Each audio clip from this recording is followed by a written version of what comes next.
British ভারতীয় সরকার 1923 সালে এই দেউলকে প্রত্নতাত্ত্বিক নিদর্শন হিসাবে চিহ্নিত করে।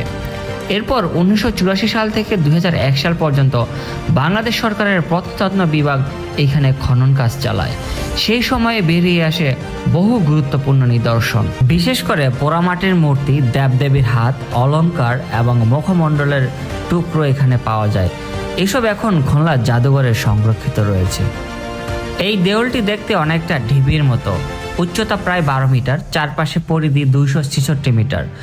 এখানে মোট 94টি কক্ষ ছিল, 12টি কক্ষ বড় আর 82টি ছোট ছোট গড়।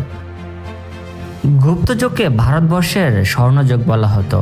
শ্রীগুপ্ত, সমুদ্রগুপ্ত, চন্দ্রগুপ্ত, বিক্রমাদিত্যের শাসন আমলে বিজ্ঞান, সাহিত্য, ধর্ম এবং স্থাপত্যের অভূতপূর্ব বিকাশ ঘটে। এই সময়ে বৌদ্ধ ধর্মের প্রতিষ্ঠা ও প্রসার ঘটে। পাহাড়পুর, মহাস্থানগড় সহ বহু বিখ্যাত বৌদ্ধ বিহার এই সময় গড়ে ওঠে।